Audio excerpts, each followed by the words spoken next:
Strive and Thrive is a collection of discussions featuring guests from various fields, focused on guiding entrepreneurs in creating businesses that excel in every aspect: people, planet, and profit.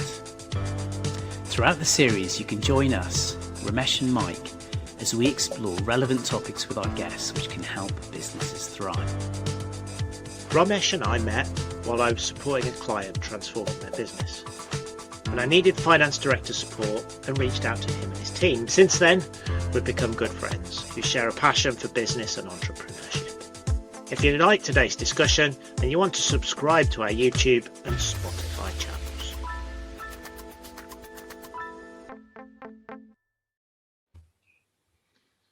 Hi everyone, and welcome to our latest episode of Strive and Thrive. And today we have a guest, Jon Anthony. So welcome, Jon.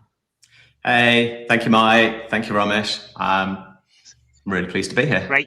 This is going to be fun. Great to have you on board. So I'll do a quick introduction, Jon, and then let you do the better one. But Jon is one of the most interesting, technical, and purposeful founders I've had the pleasure of working with over the last 4 or 5 years since I've known him. Jon and I have discussed all sorts of ideas on technology, AI particularly, but also innovation potential and possibilities. And I find collaborating with him so interesting. On the pre-warm-up for this call, I think we went through about 20 ideas in half an hour, and that perhaps sums up the nature of Jon, our conversations and what we do. So super interesting. But I'm also interested in learning on this call about Jon's experience and what motivated him to become an entrepreneur and how he has built up Adappt to the success it is today. So Jon, thanks for joining us. And could you give us that 1-minute journey for yourself on how you've got to where you are today? 1 minute, of course. So thanks, Mike. And I'm going to start by saying, Mike's a really good friend as well as somebody that I worked with. I think, one of the first projects that we collaborated on ended up with us getting an award from the Home Office. At the time, I think we were working on the EncroChat project. And Mike and I have always swapped good ideas and had a lot of fun.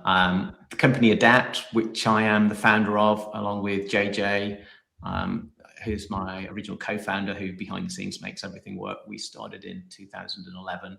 Last payroll, we were 220, I think, people. And fundamentally, it's a company of geeks. It's grown, it grows every year. It grows relatively organically. We probably could be a little bit more structured, but we have a lot of fun on the way as well. Brilliant. Jon, thank you so much. And we're really excited to have you on board. I've had the pleasure of speaking to you a couple of times, as we've prepared for today's discussion. And I'd like to start by going back a bit in time, if that's okay, because I think you've got a really interesting story, your personal journey to becoming an entrepreneur. Can you tell us about your background and maybe some of the motivations for you to try and be successful as an individual? Yeah, definitely. For me, I think it's a case of what's possible. There's a great theory out there, which is 10,000 hours worth of hard work in any subject makes you an expert. I don't know if anybody watches the Matt Armstrong Hard Work Beats Talent YouTube cast that he does where he fixes cars. But it's that principle that if you work hard, you can be successful. How did it start? For me, going back, and I was born at the beginning of the 70s, so I'm really old, like 1970. We didn't have gas fires when I was born. We had coal fires. And that's true, for real. I remember the excitement when we got our first gas fire. We're like, wow, look at this new technology. That was high technology then. And I, pretty poor parents. No degrees in our family, literally a hole in the roof. Parents worked incredibly hard, and I was behind. I was behind my younger sister at school. And then one day the psychologist diagnosed me as being hyperactive years before ADHD, and said, you probably could get him to be successful, but you need to relook at how he learns, which was good because it was horrible being 2 years behind my sister. And they basically said, look, he's probably bored. and as I grew, and probably around about 8 or 9 years old, and I was set to go. So this was South Manchester in a place called Chorlton, catching the bus. And I looked out and there were people in the school uniform of the school that I was going to next, which was quite excited. And then I looked out at the window and saw what was actually going on. And it wasn't exciting. It was horrific. They were holding a boy down and they were taking running kicks at his head. Before mobile phones, before anything, told the bus driver, but I was on the top floor. By the time I got down, we'd way past the scene. And it scared the living daylights out of me. And from that point, I was determined not to go to the comprehensive. So I studied really hard. My only real option then was to pass the entrance exams and get a bursary or a scholarship to a school like Manchester Grammar. And I was lucky I did it. It worked. It was enough of a shock to the system for me to decide, I don't want to do this. I'll do something different. So then became the poorest person at Manchester Grammar School, which was also interesting. How did you cope? So interestingly, Manchester Grammar, I remember the teacher stood me up at the end of the first year and went, these are Jon's grades. And it was like E-, E5. I think E was your technical and 5 was how much effort they thought you put into it. And it was like E5, D4, C3. And literally over the course of an entire year, I got to A2 or A1. And I think it was I didn't understand the culture. I did not understand how to work in that environment. Got picked on quite a bit, really, just because I didn't fit in. And then by the second year, I unlocked it and I'd figured it out and had a gang of friends and didn't get picked on and started to have a lot more fun. But you work it out. Kids work it out. Yeah, you adapted, which is the right term, I think. And wow, how incredible that you were behind in your studies and a seminal moment that you observed kind of drove you and spurred you on to actually achieve incredible potential. And what was your degree? So my degree was physics, specializing nuclear physics and electronics. And my goal was to figure out nuclear fusion. So I had it all mapped out.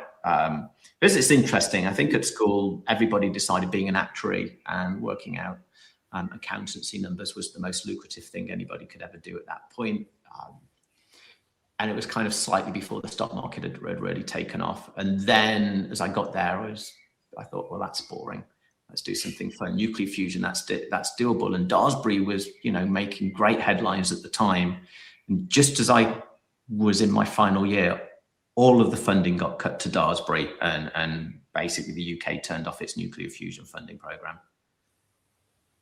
Oh, wow. Okay. That's the Hartree Centre, and it's still there. And I know years later, I kind of got to visit Daresbury and Hartree and have a look around at what they're doing. But they're doing quantum computers now and other fun things. But that whole funding block is a shame, really. To be honest, there were a lot of people that believed it could have been unlocked in the 90s if we'd have kept at it. Gosh. Interesting. They're getting back into it now, aren't they? Yeah. Now it's back. Yeah. With a vengeance, right? I mean, I wanted to talk about your degree because I think that journey, that personal journey you've been on, is incredibly inspiring, and what you've achieved in that sense is incredible. So tell us about the next leg of your personal journey. So you were a nuclear graduate, or in nuclear science and electronics, and how did you evolve that to become an entrepreneur? So like most things, it's out of necessity. So I was working as a sound engineer part-time, earning a bit of extra cash at uni, and I was building amplifiers and electronics. So the electronics was working really well. Then my father at the time was supplying televisions for special effects at the Hacienda nightclub. And he had this idea. He basically said, look, there's a real problem here with forged banknotes. Can you do something? So I went, yeah, probably. So got a laser diode and some op amps, and we played around and we started measuring. So one thing they were getting wrong with the forgeries was that the metal strip was inconsistent, because who cared? Just, is it a strip? Is it a strip? Yeah. So we started measuring that with a really fine tolerance, and we were able to detect forgeries with complete accuracy. So we made this forged banknote detector and ran that as a business, and that was going quite well. And then the IRA peace agreement happened, and overnight all of the forgeries dried up. A couple of other changes, and then that business that was ticking over quite nicely. And this happens in business. The world changes. I think one thing, if you're ever going to set up your own company in technology, be prepared for technology to move.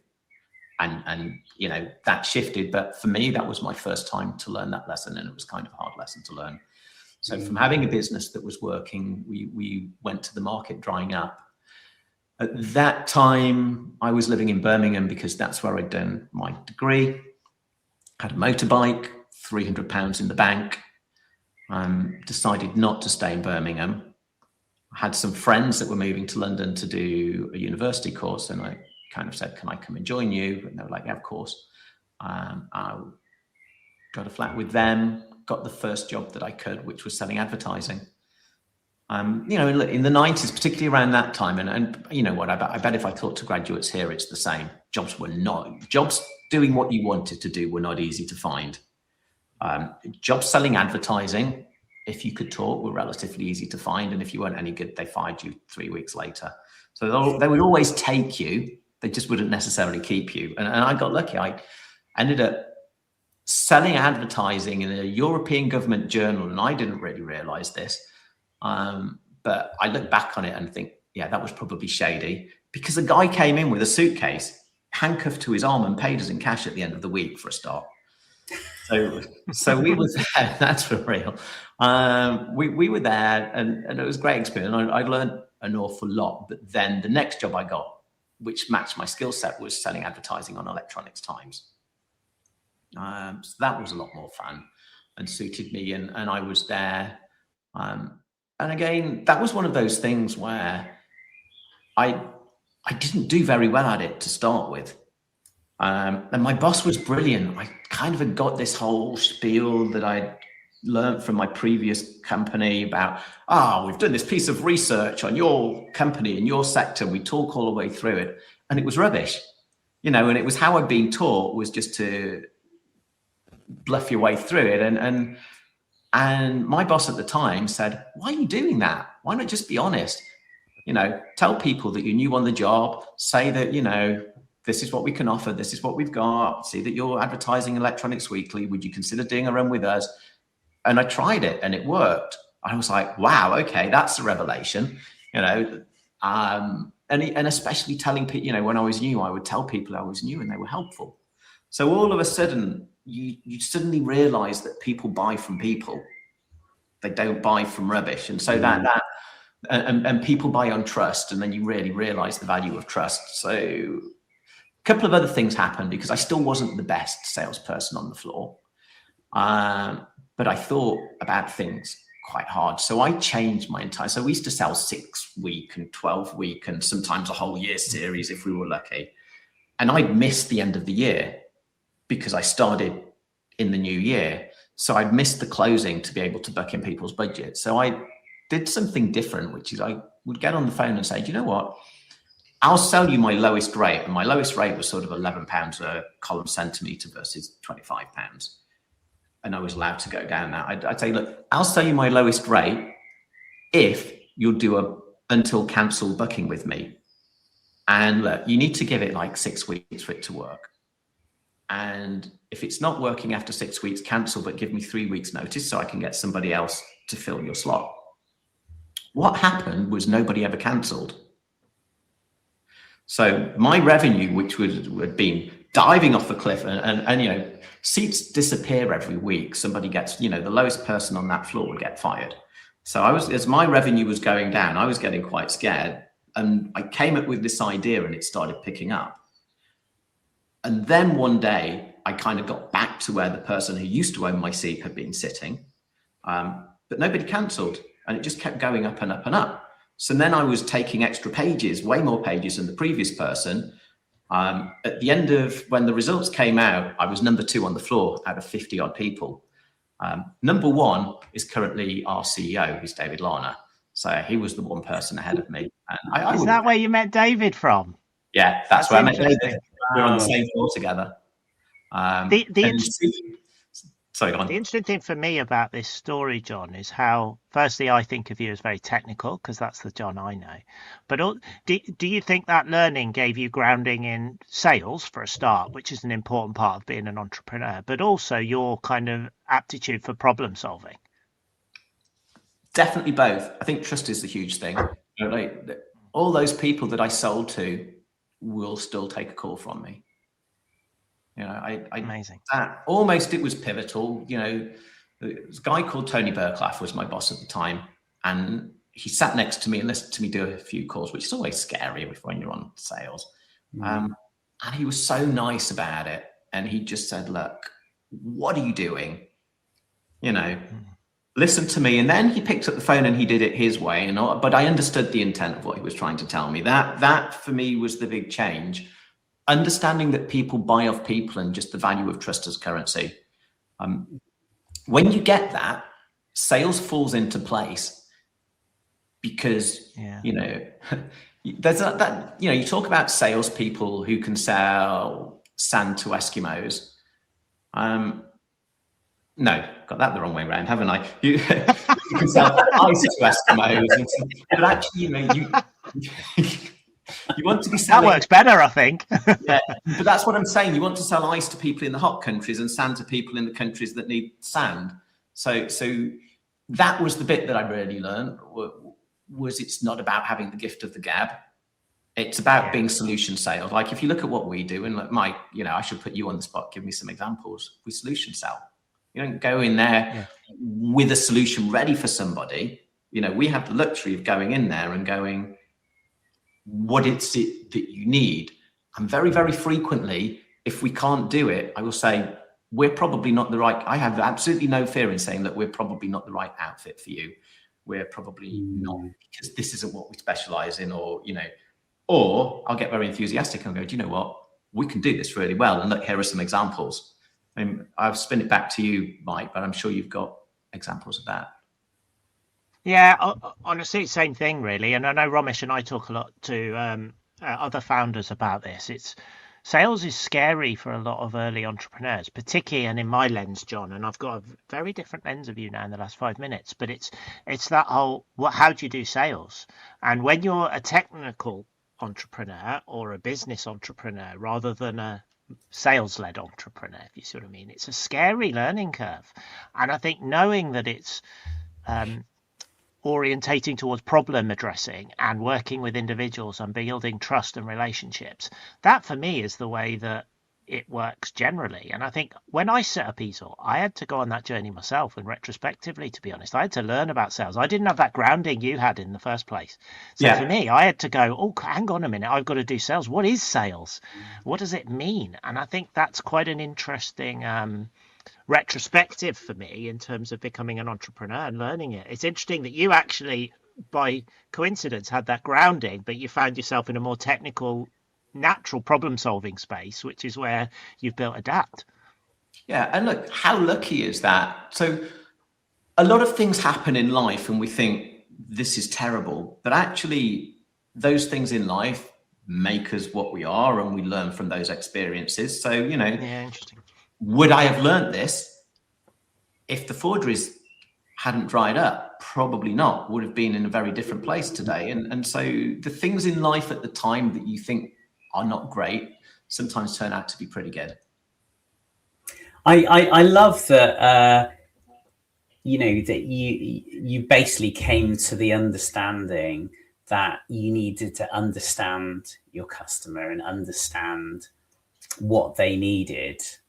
And so you kind of went on a listening journey, really, which is so important, isn't it? And you really, really got that meaningful relationships are key.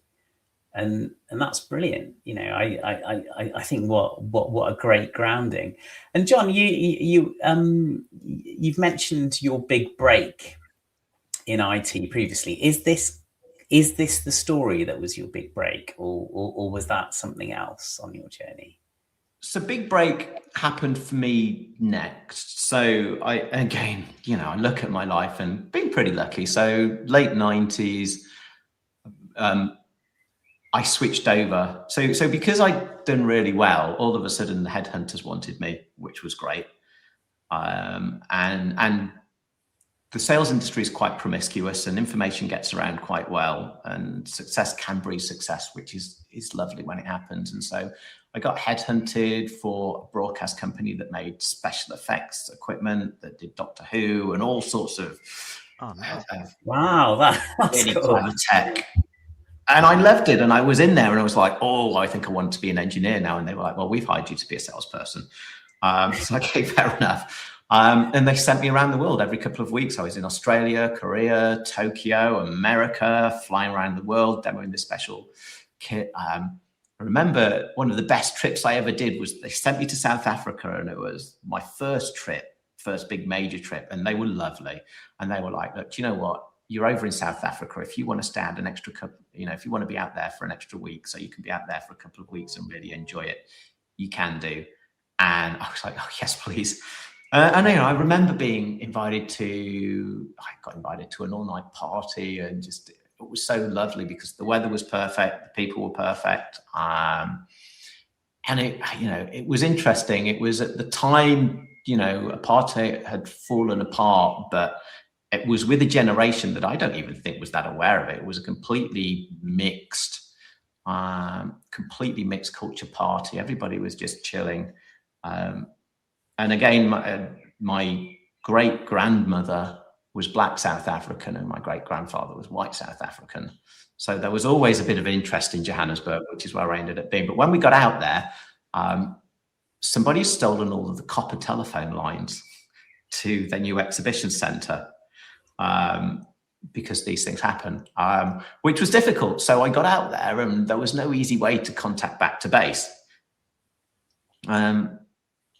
So out there, mobile phone calls were a stupid amount of money. I could get a text message through, and that was probably costing £4 or something stupid. So comms were at a minimum, but the equipment had arrived on a ship, and it was smashed to pieces.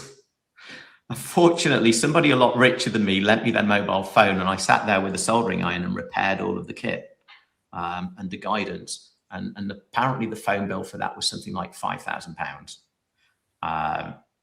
And I was like, what do you want from this? Let me organize. He was like, just buy me a slap-up meal. And I bought him a slap-up meal, and he bought a steak, which was about that thick, literally. And he was like, it's fine, don't worry about it. And we had a brilliant exhibition. But from there, I then got a chance to be an engineer in a broadcast company called TSI.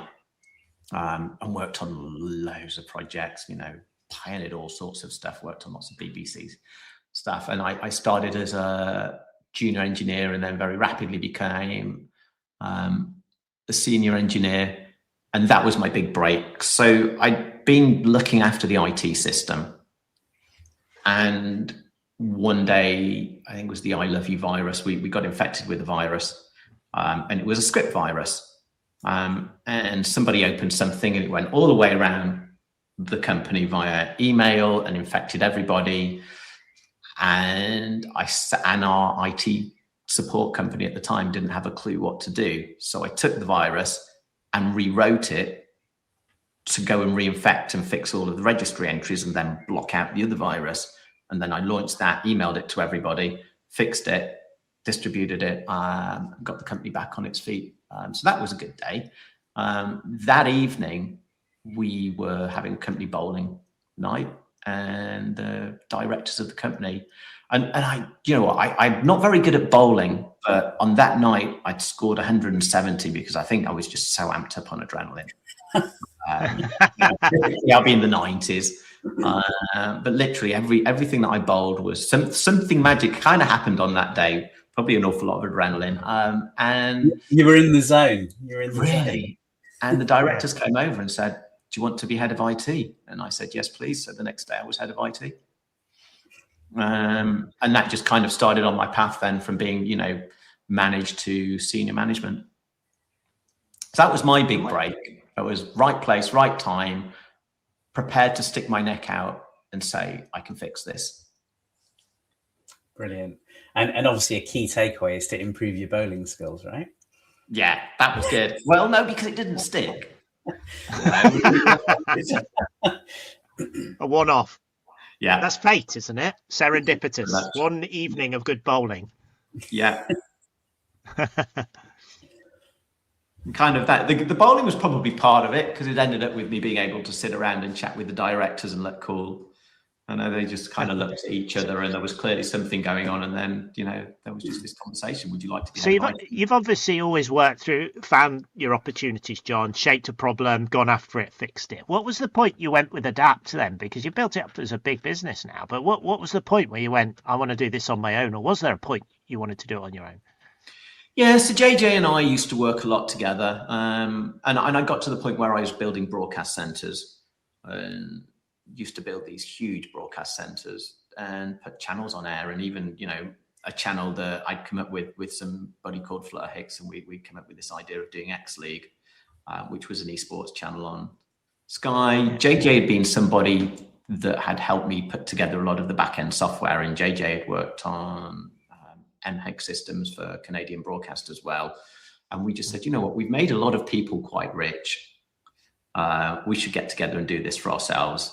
And we go to lunch a lot, and we decided that we would. So in 2011, we went for it. I'd saved up enough money to be able to live for a year.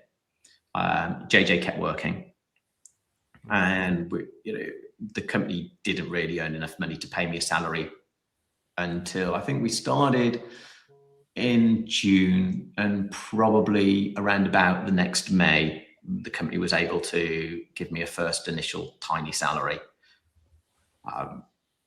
which is brave. So why? I think the bigger story really is because I think we are naturally a country of entrepreneurs.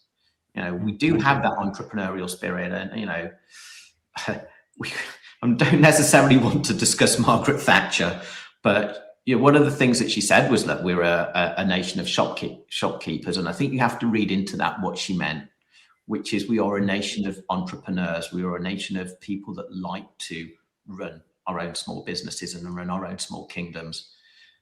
And so we set up the company, and it was the neighbor over the road that was the turning point for me. So I was terrified. I kind of felt that I probably should have set up a company a long time ago. I'd had my opportunities, but, we had a young baby, and I was too scared, and a mortgage, and I was too scared to put any of that at risk. And the neighbor over the road, who was a guy called Chris, who runs a very successful building company, and I looked at him driving around in his brand new flashy Mercedes and all of his other, and his beautiful house. And I was like, do you know what? How did you do it? How did you make that switch to running your own business? And he said, I used to be a black cab driver, and even when I, needed to put down a deposit for the house, he said, I really hate black cabbying, but, I worked 18 hours a day. Louise, my wife, said, go away and come back when you've got the deposit. And so I did. I think that might be mischaracterizing Lou, who's lovely. But, he was able to do that by putting in those 18-hour days and to get there. And he said, when I started the building company, I knew that even though I hate it, if it doesn't go wrong or if I'm in trouble, I can go back to cabbying. I've got that safety net. And I thought, what's my comparable safety net? And at the time, I can code, I can project manage, I can technical architect, I will freelance. And there's a good freelance market. And I know the freelance recruiters because I've been using them to get resource for my projects. So it was a case of, look, if it goes wrong, I'll freelance. So I have some sort of safety net in mind. And I never needed to freelance, and he never needed to drive a black cab again.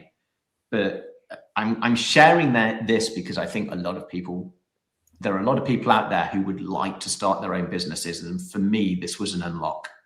This was when I could put that foundation block in place. Mentally, I was able to do it.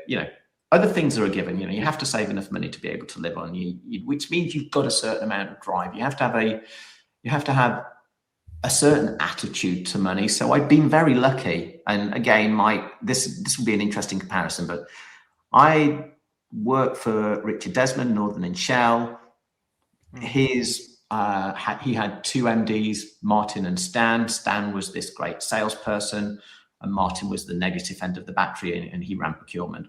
And I learned from him how he watched the pennies. And it's a great story about Richard in the board meeting where somebody said, look, it's only £5,000. And Richard walked over and said, give me your wallet, and took out all his money, which was £50, and said, it's only £50, but now it's mine. Put it in his pocket, sat down. That was the end of it. He never gave it back either. It's that attitude of being careful with cash. And so you grow that attitude and you're able to start with lean beginnings. But I think the companies that can survive the lean times, because the world is cyclical, do well. And did you ever have a plan, Jon? Because the way you've articulated this conversation so far is beautiful, but it's demonstrated through life's experiences and sets of events that have created triggers that have moved you in a direction, almost like there was no plan. But did you have a plan for Adapt? Did you have a vision, or did you just go we're going to do this and we kind of know the areas we can play in? So, to be honest, I love to say we had a plan, but it was a leap of faith. It was like, I back myself. Johnny May, one of my favorite English wingers, really, really good. And he said something which really resonates with me. When somebody said, what's going on in your mind when you're chasing after that ball and you've got other members of your team who are also putting their hands up saying, I can do it. And you've got an opposition charging towards you. And he said, I always back myself to win. And I've got a little bit of that. I do have that self-belief that I will make it work. And Johnny May has that. He typifies it, which he goes for it. You don't think twice. It's a rock climbing thing. It's that really difficult wet climb that I did over winter where it went dark and the rain was chucking it down and everything changed in a flash. And because it was raining, it was taking us a lot longer to get up, which meant it went dark. And if you worry about it, it's a struggle. So you get out of your head and go, do you know what? I can climb this, and you do it. And it's the same in business. You have that belief and you go for it and you adapt. What it's meant for me is I often bite off, you know me, right? If it's cutting edge, if it's bleeding edge, and I don't like the idea of bleeding edge. As far as I'm concerned, we should be innovating. We should always be at the bleeding edge, and bleeding edge is positioned as being this scary place. And the very first project I ever built for the World Health Organization was called the Event Information System. And I was just out there just to do a proof of concept and just to help them. But I actually wrote a functional system in the 15 days that I was out there. And then that meant that we got contracted as part of the main build. And that really sprung our entire journey with the World Health Organization. I think we built 40, 50 big platforms for them since then. But at the time... Can I pause you there, Jon? Yeah. Can I pause you there, Jon? Because I do want to dig it. I do want to dig into the World Health Organization. But before we do, Romesh, any thoughts on what Jon's saying? Because he's reflecting on the journey we see a lot on Strive and Thrive, right? Of people taking through experience, but learning very quickly on what needs to be done. Do you have any views? Oh yeah, Jon, there's a lot of stuff that just resonates. It's great to hear. I'm an economist, right? So your point about cyclicality, I think it's a really important point, that businesses that can survive the leaner times will do great when things turn around. And I think that's particularly relevant because it's tough times at the moment for lots of businesses. So yeah, I think that's particularly powerful. I love to hear about your will to win, and you need that, don't you? If you're going to drive your business forwards, you're taking risks, and you've mitigated those risks, haven't you, by having that backstop, that you could do something else, not necessarily something you really wanted to do, but that kind of fallback just in case. And that was good to know. And I've kind of done that myself, with when I started my business. I had some really good advice at the start, which was, look, your business will take time to earn the kind of money that you might have enjoyed when you were a full-time employee. And so, interestingly, you said it took about, almost a year for you to start drawing a salary, and that's risk taking, isn't it? But you built up a bit of a buffer, and you had a backstop just in case, and that gave you, in coupled with your will to win, some real confidence. I really enjoyed listening to that. Mike, when you kind of moved from employment to setting up your own business, were there elements that resonate with you? Yeah, I like listening to Jon because he tells very clear stories where there's almost trigger points of learning that have given him big impetus. I don't know if I think like that, but if now I'm listening to Jon, I'm like, yeah, I can think of those events during my career that's led to me. I'm a lot later than you in terms of making the entrepreneurship jump, Jon. I was nervous, really cautious, had hundreds of ideas. You know me, I'm an ideas person, but I really took me a long time to make that leap of faith. And I didn't have those opportunities or trigger points and wasn't mature enough to think, this is your chance, go for it. And I was very risk averse when I started. I had a very clear plan. I had 2 years. I knew exactly what I was going to do in my budget. I knew how it was going to work. But in some ways that constrained me because it didn't allow me to go for my big vision or the big things I wanted to start doing. And actually it was doing those 2 years allowed me to let my barriers down a bit and be a bit more relaxed and be a bit more confident in the ideas and going after the things that are more interesting for me and the world I want to play in. And I think my regret was not being more confident in myself earlier to really go for it. Okay, let me put this to you then. So it's interesting. You look at your heroes in life and you look at your anti-heroes in life, and you learn equally from both of them.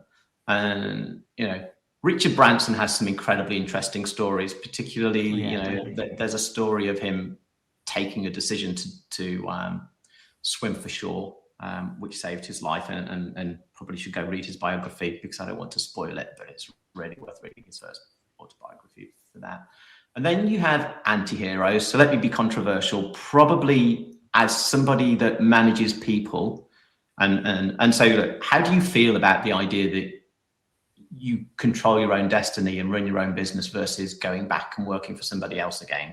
But I want to put it into these terms. My anti-hero is Alan Sugar. He is one of the people that I most despise in the public world of business. And let's be honest, I don't really hold back on my opinions on many things because of the way he treats people. And he was, for me, is a model of how not to manage people, how not to treat employees, and how in actual fact you can get the best out of people by really working with them and looking after them. So for me, there was a big point to prove as well, which as you grow up and you go through the world, you see good bosses and you see bad bosses, and you decide what kind of boss you want to be.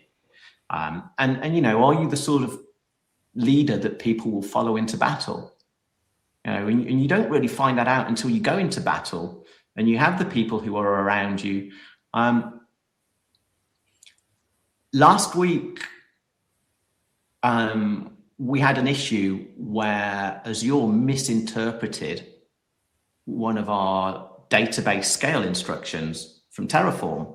Now, Azure have their own ARM format, but we use Terraform because it's a lot of people like Terraform because it's cross-platform for deploying infrastructure.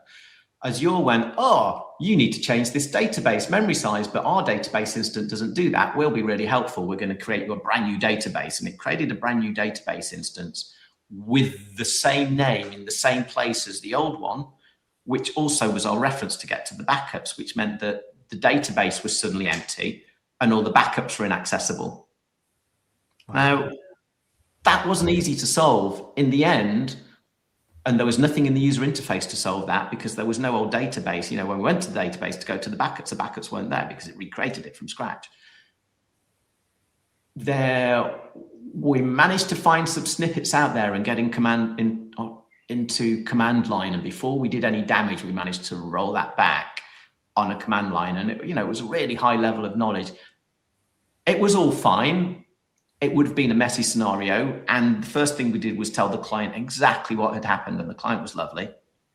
And we said, we will get this back, but this could be painful. And we set expectations of it taking a whole weekend. Because even though this is a huge client, Microsoft support is notoriously slow, but we managed to get in and get Azure to reverse this decision and give us a restore where we could take the database and reinstall it and get back on our feet. One of the most fun, one of the most exciting, one of the best environments, with the entire team working together to find, probably 10, 11 people on a phone call, working out how we were going to solve this, people hedging the bets, some people restoring, some people rebuilding bits from tests, some people trying to get at the backups, but our backups were 2 weeks out of date. We didn't want to fall back to cold archive. That would have been a mess as well for what we were doing, because we need to do a degree of deduping. To lose 2 weeks of data would have been hideous. But it was the team, right? The team dynamics and the team behavior. It's brilliant. You have the best time when your back's against the wall. When you've got a team that all works together, it's the nicest feeling in the world. So Alan Sugar pits people against each other. And I've seen that in a lot of business models. It's definitely not ours. You're really talking about zero sum versus win-win, aren't you? And yeah, I totally agree. Yeah, I think win-win is so much more powerful. And that's a really good example, actually. Yeah. Going into battle with your team. I wouldn't trust a single person that won The Apprentice, because you've seen how they got there. Would I do business with them? No.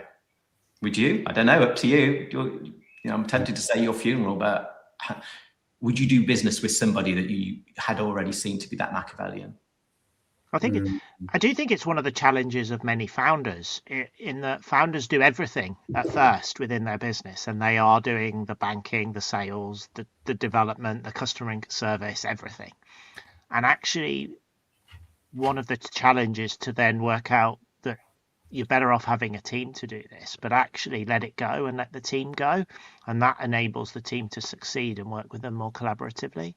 And one of the challenges, we saw a lot of it from mentors who've come on here. They're like helping the founder find out what they're excellent at and enabling a team to do the rest. And it's those that don't let that happen are the ones who struggle to grow.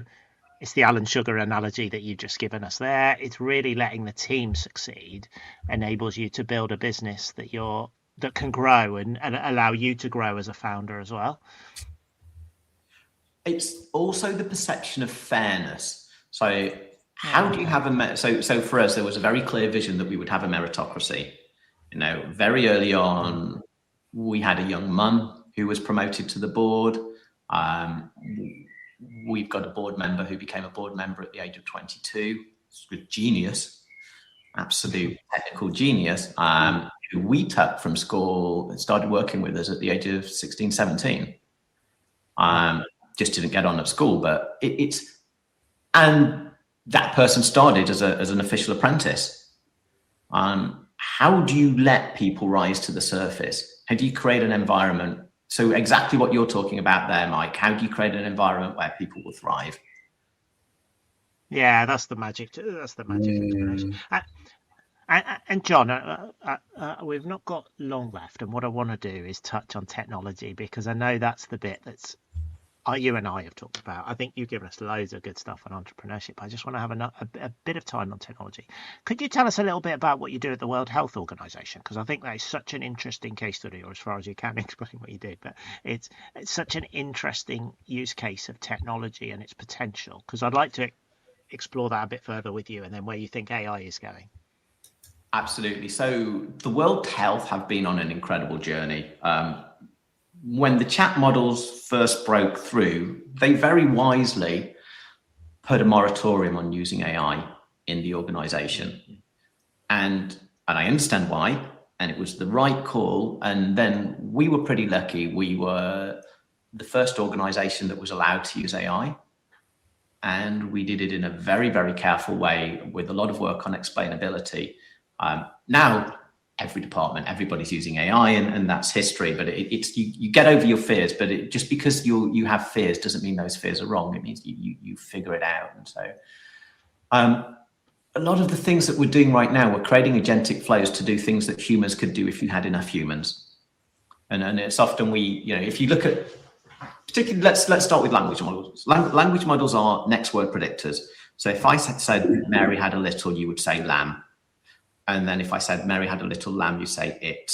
And then you say fleece. And so language models aren't intrinsically intelligent. They're next word predictors. Stick that in the back of your mind because it comes in useful. So now we have a way of interpreting language, which means that we can tie together technology and language together, which gets us to where we want to be an awful lot more quickly. And a lot of what we're doing is working with language. We're either verbally communicating or written communicating. So all of our information that flows around, and people talk about AI inventing its own language. It doesn't need to invent its own language. The way that we use AI right now, we've trained it on the languages that we use, and they work for sharing information. Now, we're training on a corpus of information. So we're training the models to learn as much as we can possibly give them about human information, and that's created a natural soft ceiling. But if you have a language model that knows everything that we all know, it's now more intelligent than any one of us, which is good. Well, what you're seeing with language models is that to do that, initially, we had to create these frontier models that were enormous. What's actually happening now, because even the frontier models are starting to converge slowly, the smaller models are catching up as well, as we're getting much better at training these models. So now we have these models which can give us answers to questions. So the next thing to do is think, how do I get the best out of these models? And so what's interesting is, our CISO has the language model always called him darling. We can go into that. That's hilarious. But, there are people that threaten the language models. There are people that say that this is very important to us. But as a next word predictor, if I tell you that this is incredibly important to me, it matters a lot that we do a good job here, that next word predictor gives you a better quality of answer than if you don't bother to tell it that.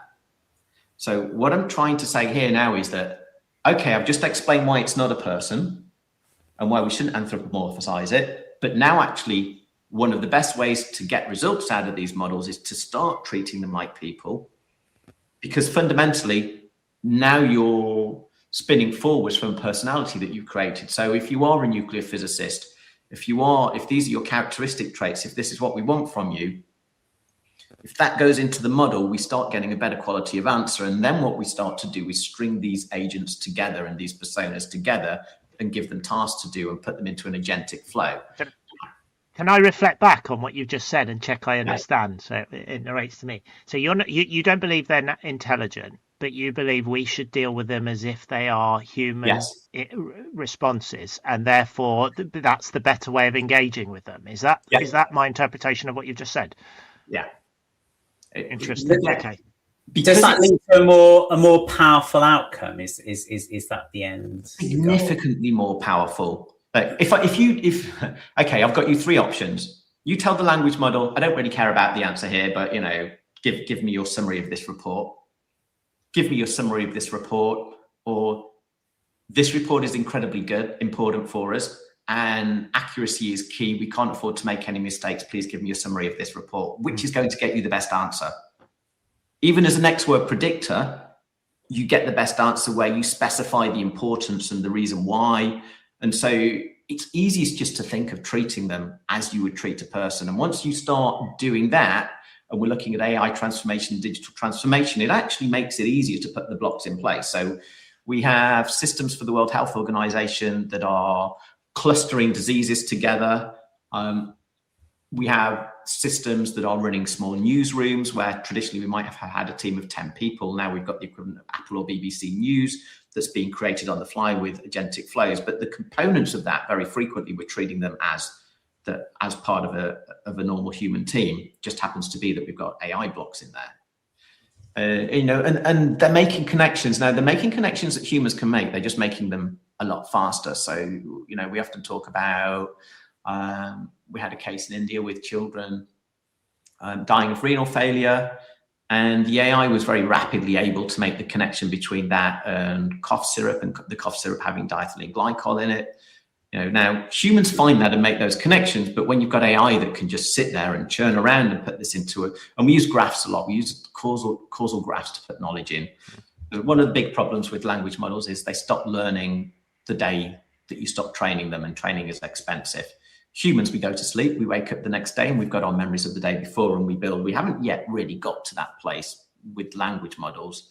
So now we look at auxiliary systems to supplement that knowledge in real time, so that we don't have a model that just, you know, became dated the second it stopped training. And how do you feed humans into the loop, to support the work you're doing in the World Health Organization? Are they helping train the algorithms, or check the insights and escalate them, or what's the kind of human role within the decision making that you're developing within the World Health Organization? So my philosophy is typically that we want AI to do the dishes and the laundry so that we can focus on the things that matter, or the things we want to do. So we're looking for clusters. So if I look at MERS, or if I look at cholera, or if I look at any of or Lyme disease, or dengue, if I could show you a map of the world and you could look back in time, you would see these blobs moving around. You see these cluster of activities that grow and spread and split and shrink. That's the vision, but to tie all the data together is incredibly time intensive.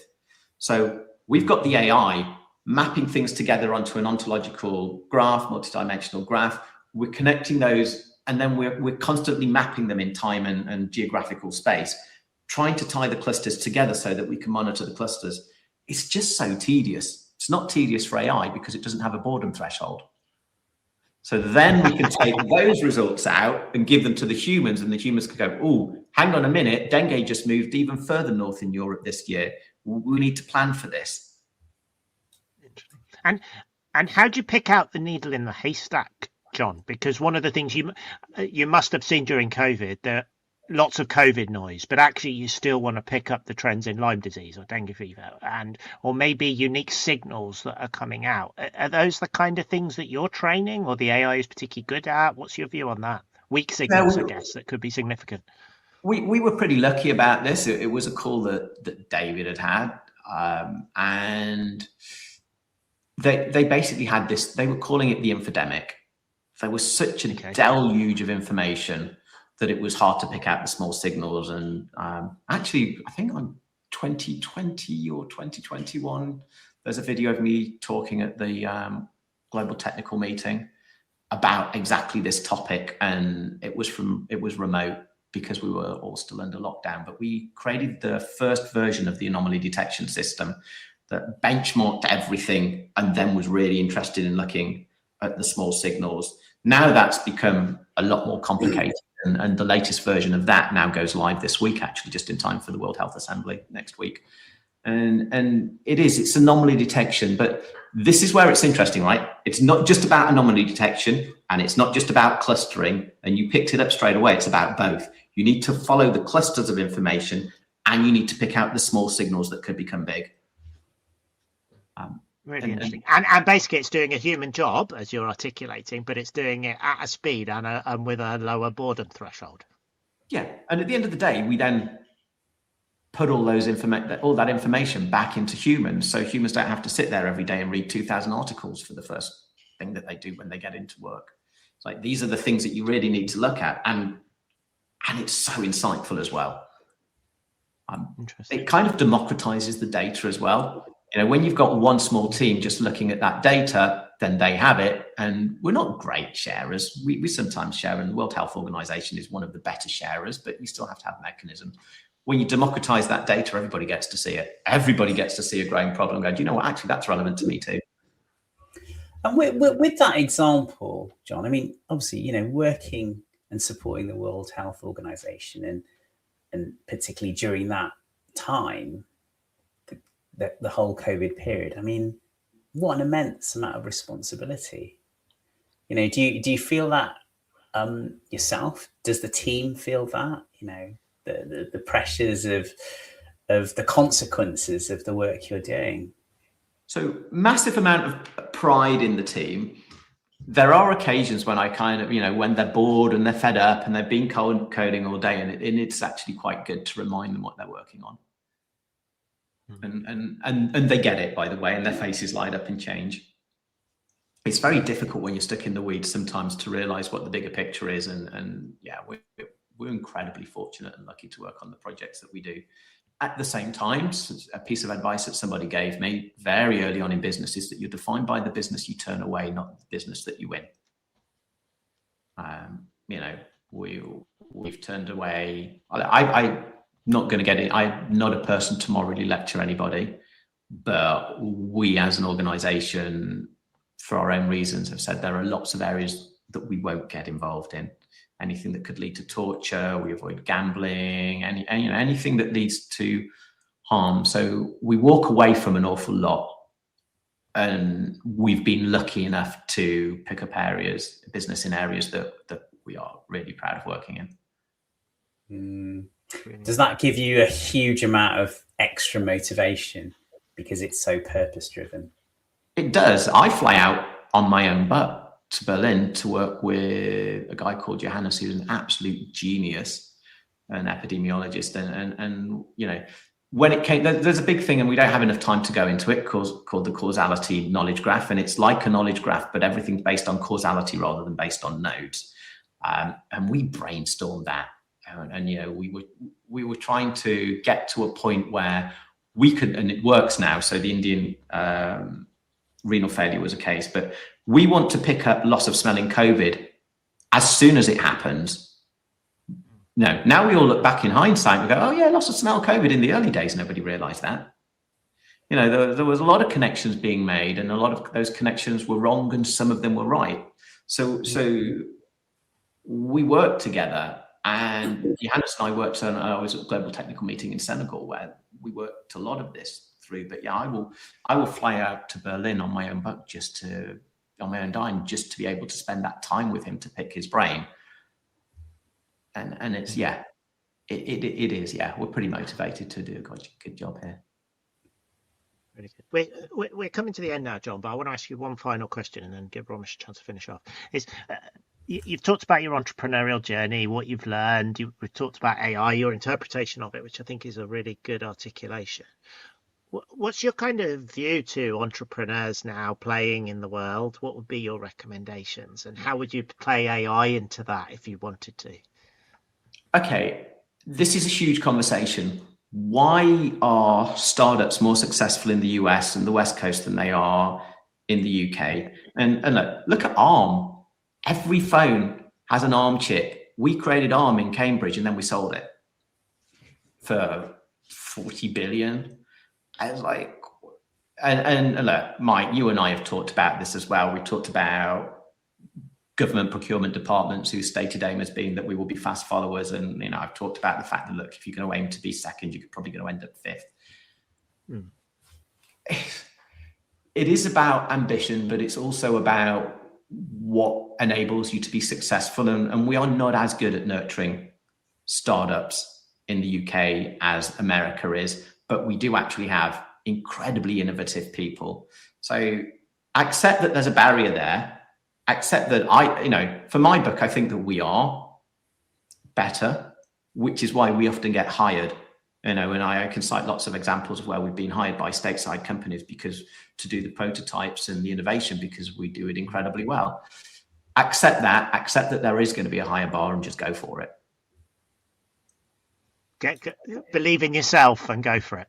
Back yourself, have a safety net, back yourself and have a plan. Like, although I come across as not having a plan, the golden rule is to have a plan and stick to it. It can be a loose plan, but do have a plan. Yeah, very good. Thanks, Jon. Romesh, have you got anything you'd like to add? Well, I'd just like to say what a rich conversation, Jon. You've come with so many great insights, and thank you so much for sharing them with us. I think what I'm taking away is is really a combination of probably three aspects. I think it's very powerful in combination. So firstly, your technical knowledge, expertise, curiosity, and that desire for innovation is really wonderful to hear about. And you've achieved some amazing things. But the second aspect is that deep understanding of entrepreneurship and the key components that you need to be successful, that will to win, the understanding of cyclicality, the kind of security blankets that you might create for yourself, the understanding of the risk, the meaningful relationships that you've understood are so important. And then finally, you wrap it up so well with your focus on values and real purpose-driven activity. And that combination is just incredible. Yeah. So I thoroughly enjoyed listening to the way you've described your journey, your articulation of those points. And thank you so much for joining us and sharing those insights. Cool. And I'd just like to say, what an awesome idea for a podcast. And, I hope it does inspire more people to go set up their own companies. Yeah, that's our objective, I think, Jon. It's challenging, but if you learn from people like yourself, it's achievable and you can do amazing things. So thanks, Jon. I think you and I could do 10-hour podcast on ideas and problems that we'd like to fix, but I think it's been an absolute pleasure to have you on and to learn about your journey. So thank you everyone for listening or watching, and we hope you enjoyed today's discussion. Strive and Thrive is a podcast for entrepreneurs, founders and business leaders. Please like, follow and subscribe to our YouTube and podcast channels. Thank you very much. Thank you for listening to Strive and Thrive.